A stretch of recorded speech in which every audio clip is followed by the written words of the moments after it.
UPTV Burundi.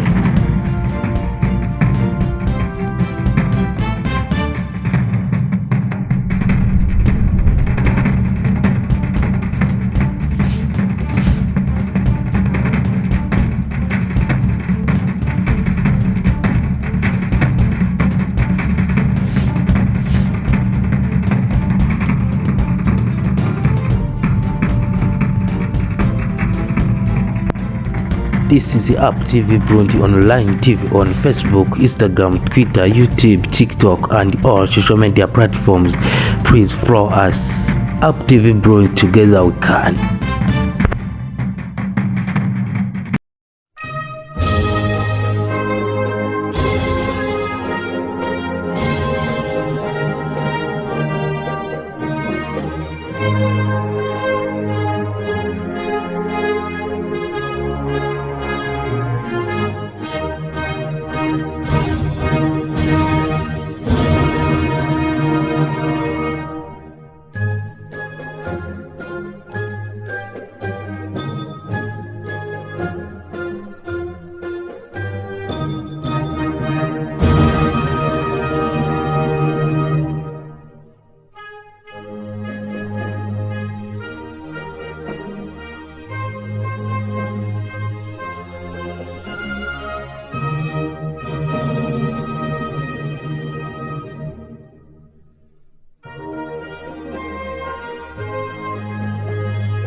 Guys, this is UPTV Burundi online TV on Facebook, Instagram, TikTok, and all social media platforms. Please subscribe, like, share, and comment.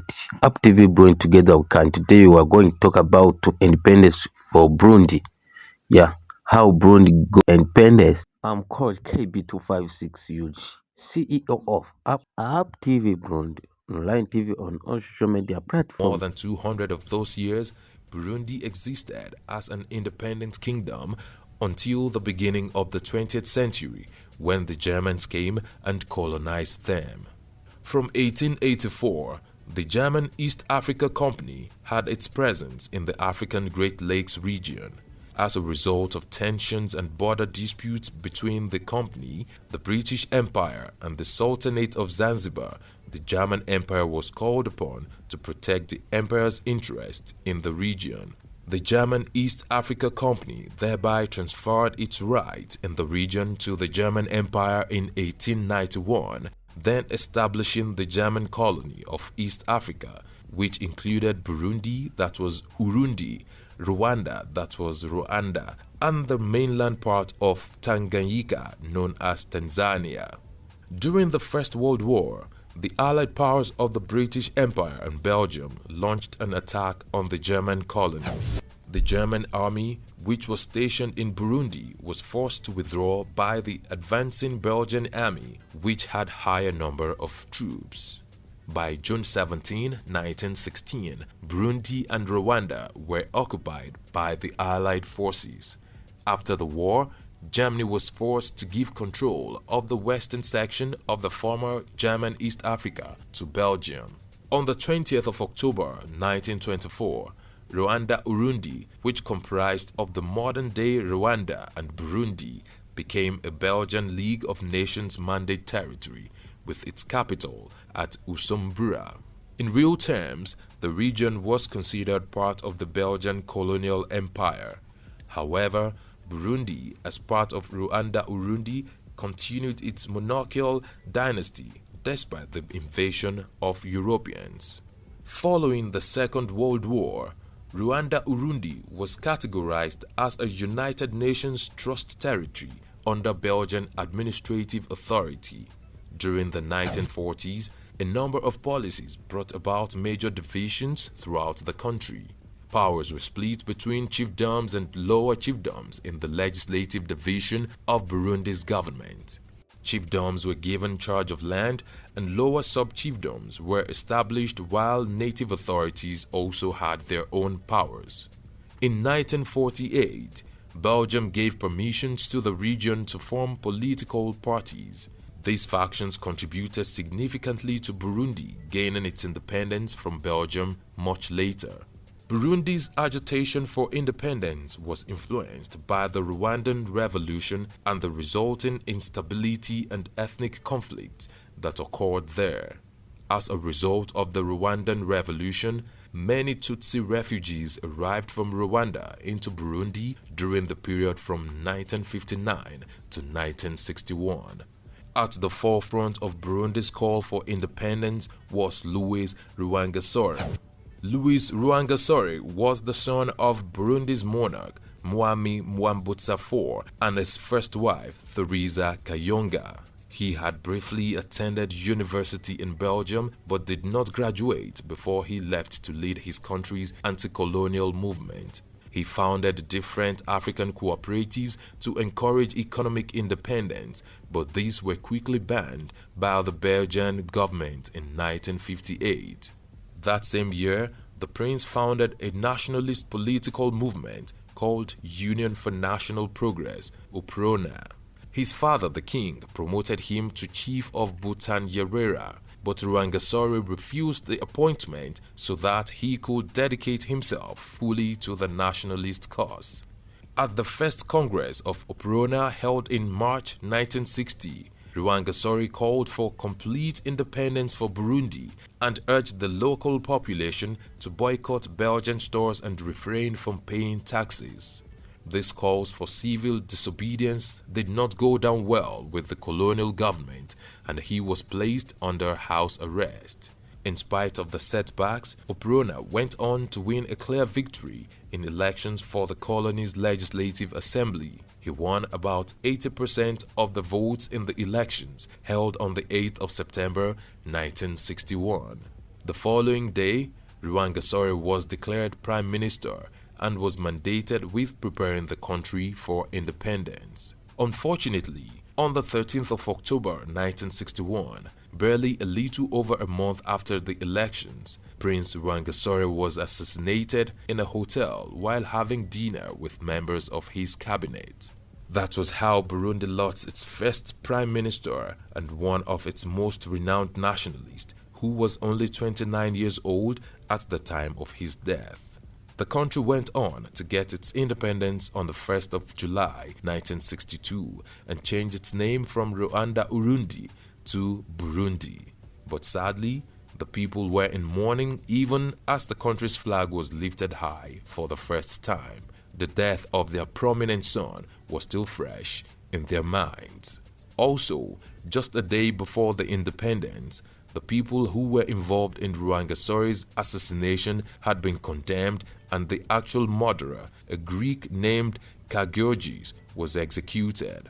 Burundi became a constitutional monarchy with Mwami Mwambutsa IV, the father of the slain prince Rwagasore, serving as the country's king. What have we missed out of this history? Let's know in the comment section. Will it be ridiculous to subscribe to our channel?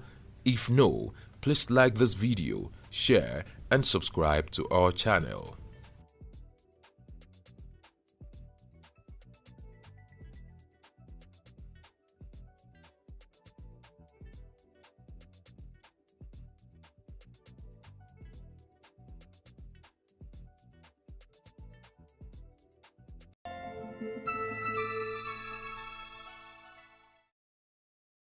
Hello, welcome to BioGreat TV. If you're new here, please subscribe and turn on the notification so you don't miss our next video.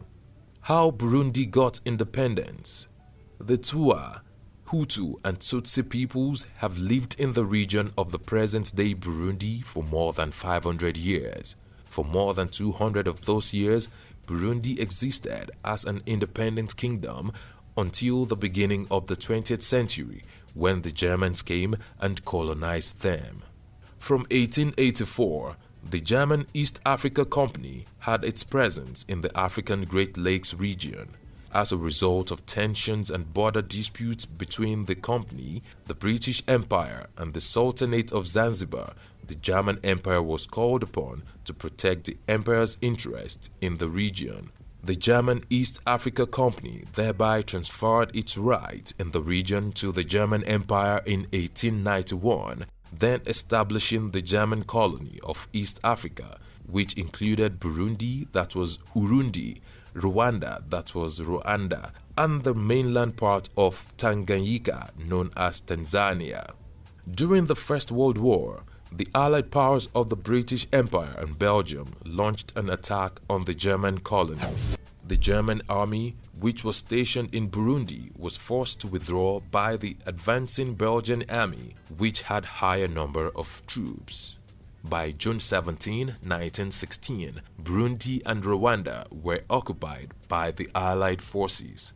After the war, Germany was forced to give control of the western section of the former German East Africa to Belgium.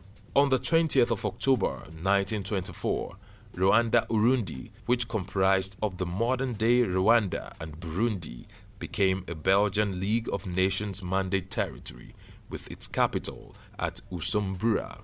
In real terms, the region was considered part of the Belgian colonial empire.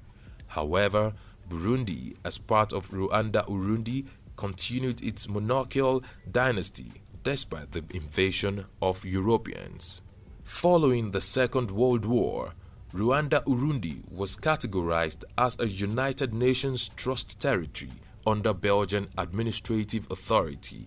During the 1940s, a number of policies brought about major divisions throughout the country. Powers were split between chiefdoms and lower chiefdoms in the legislative division of Burundi's government. Chiefdoms were given charge of land and lower sub-chiefdoms were established, while native authorities also had their own powers. In 1948, Belgium gave permissions to the region to form political parties. These factions contributed significantly to Burundi gaining its independence from Belgium much later. Burundi's agitation for independence was influenced by the Rwandan Revolution and the resulting instability and ethnic conflicts that occurred there. As a result of the Rwandan Revolution, many Tutsi refugees arrived from Rwanda into Burundi during the period from 1959 to 1961. At the forefront of Burundi's call for independence was Louis Rwagasore. Louis Rwagasore was the son of Burundi's monarch Mwami Mwambutsa IV and his first wife Theresa Kayonga. He had briefly attended university in Belgium but did not graduate before he left to lead his country's anti-colonial movement. He founded different African cooperatives to encourage economic independence, but these were quickly banned by the Belgian government in 1958. That same year, the prince founded a nationalist political movement called Union for National Progress, UPRONA. His father, the king, promoted him to chief of Butanyerera, but Rwagasore refused the appointment so that he could dedicate himself fully to the nationalist cause. At the first Congress of UPRONA held in March 1960, Rwagasore called for complete independence for Burundi and urged the local population to boycott Belgian stores and refrain from paying taxes. These calls for civil disobedience did not go down well with the colonial government, and he was placed under house arrest.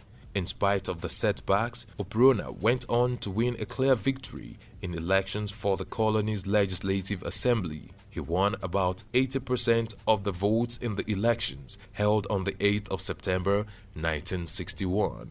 The following day, Rwagasore was declared Prime Minister and was mandated with preparing the country for independence. Unfortunately, on the 13th of October 1961, barely a little over a month after the elections, Prince Rwagasore was assassinated in a hotel while having dinner with members of his cabinet.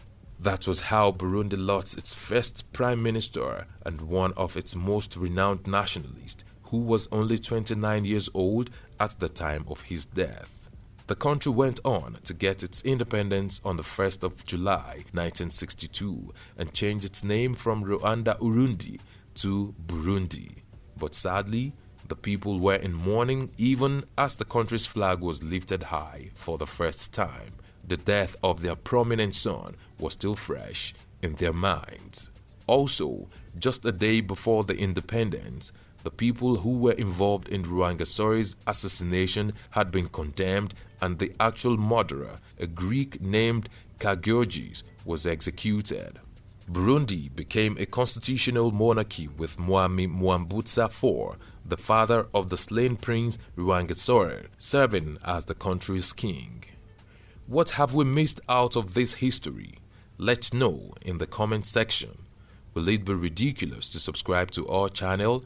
If no, please like this video, share and subscribe to our channel.